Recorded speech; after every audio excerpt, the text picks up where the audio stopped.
जय हिंद एवरीवन, स्वागत है आपका अविनेशन 111 के एक नए एपिसोड में, जहां आपके लिए लेकर आते हैं इंडियन डिफेंस की प्रमुख अपडेट्स को सबसे पहले। तो चैनल को सब्सक्राइब करना मत भूलिएगा।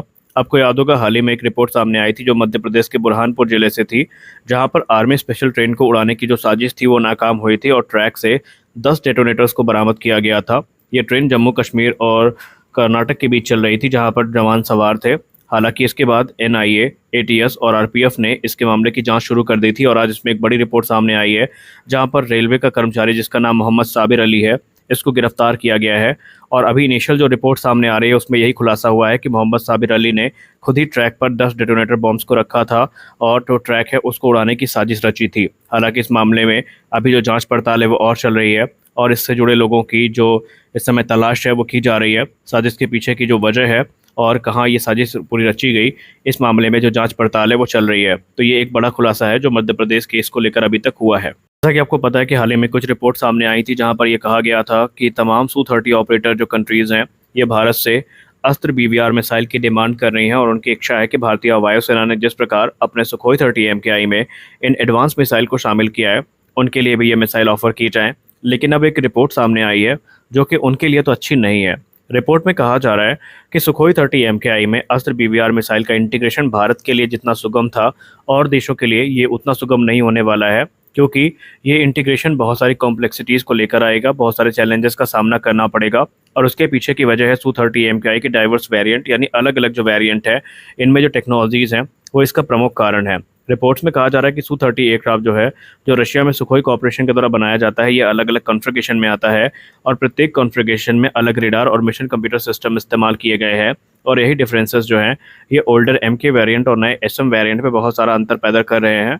और भारत को यदि ये काम करना पड़ा तो भारत को यहाँ पर बहुत सारी कॉम्प्लेक्सिटीज़ का सामना करना पड़ेगा, क्योंकि अगर हम इंडियन सुखोई 30 MKI की बात करें तो ये काफ़ी स्ट्रेट फॉरवर्ड वेरिएंट है, जहाँ पर इंडिजिनस मिशन कंप्यूटर भी हैं और हमारे पास जो रेडार सोर्स कोड है इनका एक्सेस भी है।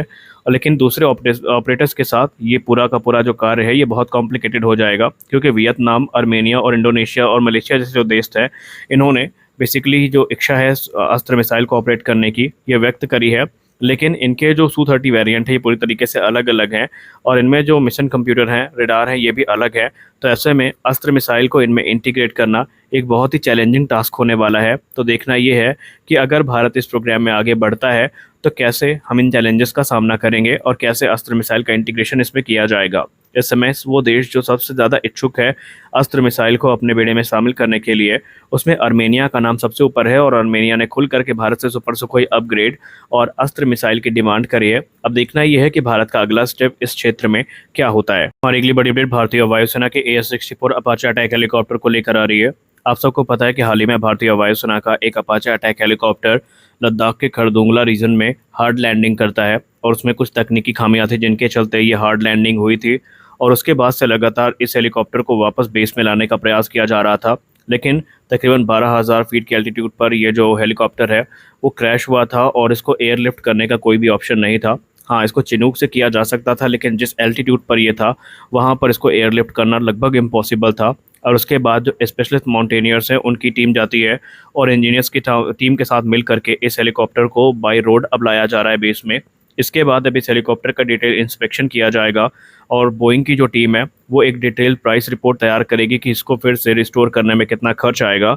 हालांकि ये ऑफिशियल रिपोर्ट तो नहीं है, लेकिन कुछ मीडिया हाउसेस ने ये रिपोर्ट किया था कि यहाँ पर बोइंग की जो टीम है ये पहले इसको लेकर जांच पड़ताल करेगी और एक एस्टीमेट भारतीय वायुसेना को देगी। अगर ये एस्टीमेट बहुत ज़्यादा होता है तो फिर इस हेलीकॉप्टर को टोटल लॉस डिक्लेयर कर दिया जाएगा और ऐसे में भारतीय वायुसेना अपना पहला अपाचे अटैक हेलीकॉप्टर खो देगी। फिलहाल हम तो यही उम्मीद करते हैं कि सब कुछ सही से हो जाए और ये हेलीकॉप्टर एक बार फिर से रीस्टोर होकर के ऑपरेशनल कर दिया जाए, क्योंकि ये हेलीकॉप्टर अपनी कैपेबिलिटीज़ के लिए जाने जाते हैं और निस्संदेह जब से ये भारतीय वायुसेना में आए हैं भारतीय वायुसेना की ताकत को ये बढ़ा ही रहे हैं। इसके अलावा भारतीय थल सेना भी अपाचे अटैक हेलीकॉप्टर को ऑपरेट करने वाली है, लेकिन डिलीवरी तकरीबन 1 वर्ष की डिले फेस कर रही है और उसके पीछे की जो वजह है वो ऑलरेडी हमने आपको कई बार वीडियो में बताया है कि जो इस समय इशूज़ हैं अपाचे अटैक हेलीकॉप्टर के साथ वो लगातार बढ़ते जा रहे हैं। हमारी अगली बड़ी अपडेट आ रही है एरोनॉटिकल डेवलपमेंट एजेंसी यानी आडा से। आप सबको पता है आडा वो एजेंसी है जो तेजस मार्क 2 से लेकर टिरबियम प्रोग्राम को लेकर आगे बढ़ रही है। लेकिन अब आडा ये चाहती है कि जो प्राइवेट कंपनियां हैं वो भी इस प्रोग्राम को ज्वाइन करें, और बाकायदा इसके लिए उन्होंने एक एक्सप्रेशन ऑफ इंटरेस्ट को भी इशू किया है, जहां पर वो प्राइवेट फर्म्स को इनवाइट कर रही हैं जो एयरक्राफ्ट की स्ट्रक्चर असेंबली है अलग अलग एयरक्राफ्ट के लिए, उनको मैन्युफैक्चर करने के लिए उनको इन्वाइट किया जा रहा है। और ये इनिशिएटिव काफ़ी इंपॉर्टेंट है, क्योंकि इसके पीछे आडा का उद्देश्य ये है कि अगर प्राइवेट सेक्टर कंपनियां साथ में मिलकर आती हैं तो एयरक्राफ्ट का जो निर्माण है ये काफ़ी तेज़ एक्सेलरेशन को प्राप्त करेगा, हम इसको एक्सेलरेट कर सकते हैं। और ऐसे में Tejas mark 2 advance medium combat aircraft, twin engine deck base fighter जैसा जो एयरक्राफ्ट है, इनकी जो निर्माण प्रक्रिया है वो तो कम समय में पूरी होगी, साथ ही साथ हम बढ़ती जो रिक्वायरमेंट है इंडियन एयरफोर्स और नेवी में इन एयरक्राफ्ट्स की, उसको भी काफ़ी रफ्तार से पूरा कर पाएंगे। और इसके लिए एरोनॉटिकल डेवलपमेंट एजेंसी ये चाहती है कि जो हमारी प्राइवेट सेक्टर कंपनियां हैं वो अपना इसमें सहयोग दें और पब्लिक सेक्टर फर्म्स के साथ मिल करके हाथ बटाएं। दरअसल आपको बता दें कि जो एयरक्राफ्ट होता है इसको बेसिकली अलग अलग जो मेजर स्ट्रक्चर असेंबलीज हैं उनमें डिवाइड किया जाता है, जैसे कि front fuselage, centre fuselage, rear fuselage, wings, vertical tails, canards, horizontal tails, ये सब पार्ट्स होते हैं जिनको बनाना पड़ता है। और ऐसे में एरोनॉटिकल डेवलपमेंट एजेंसी ये चाहती है कि इन क्रिटिकल पार्ट्स के निर्माण में जो स्पेशलाइज प्राइवेट सेक्टर कंपनियां हैं उनके साथ पार्टनरशिप काफ़ी लाभदायक होगी, और इससे जो डिलीवरी टाइमलाइन है वो भी काफ़ी कम होगी, और जो क्वालिटी है एयरक्राफ्ट की वो भी हम एनहांस कर पाएंगे। हमारी अगली बड़ी अपडेट आ रही है Indo Russian rifle private limited यानी IRRPL से। दोस्तों, Indo Russian rifle private limited जो कि भारत और रशिया के बीच में एक जॉइंट वेंचर है, जिसके अंतर्गत कलाश्निकोव AK-203 राइफल्स का निर्माण भारत में किया जा रहा है। अब ये जो Indo Russian rifle private limited है, इन्हें लगातार अफ्रीकन और मिडिल ईस्ट कंट्रीज से इंक्वायरीज प्राप्त हो रही हैं। अब आपको पता ही है कि रशिया के ऊपर सैंक्शन लगाए गए हैं, जिसके चलते सीधे तौर पर रूस से इन हथियारों को खरीदना कुछ देशों के लिए बहुत मुश्किल हो रहा है। तो ऐसे में अब वो भारत की तरफ देख रहे हैं, और इसी को लेकर Indo Russian rifle private limited को जो इंक्वायरीज हैं वो प्राप्त हो रही हैं। IRRPL की बात करें तो इन्होंने already 35,000 AK-203 rifles Indian army को डिलीवर कर दी हैं, और बीतते समय के साथ ये नंबर्स लगातार बढ़ते जाएंगे, और तकरीबन 6 लाख से ज़्यादा जो राइफल्स हैं ये इन्हें डिलीवर करनी है। और चरणबद्ध तरीके से जो इंडिजिनस कंटेंट है इसको भी 100% तक किए जाने का प्रयास यहाँ पर किया जा रहा है, जो कि ग्रेजुअली हो भी जाएगा। और आने वाले भविष्य में हमें ये जो फैसिलिटी है, यहाँ पर जो एक्सपोर्ट ऑर्डर हैं ये भी मिलते दिखाई पड़ेंगे, जहाँ पर न सिर्फ इंडियन आर्मी की नीड्स को पूरा किया जाएगा बल्कि ग्लोबल डिमांड भी यहीं से पूरी होगी। हमारी अगली बड़ी अपडेट आ रही है हिंदुस्तान एरोनॉटिक्स लिमिटेड से। हिंदुस्तान एरोनॉटिक्स लिमिटेड इस समय ऐसी प्राइवेट सेक्टर कंपनियों की तलाश में है जिनके साथ वो एक कोलैबोरेशन को फॉर्म करे, और हॉक 132 जो कि एडवांस जेट ट्रेनर एयरक्राफ्ट हैं, इनमें इस्तेमाल किया जाने वाला जो Rolls Royce Turbomeca Adour MK951 engine है, इसकी जो टर्बाइन ब्लेड की शॉर्ट लाइफ है इसके इशू को एड्रेस किया जा सके।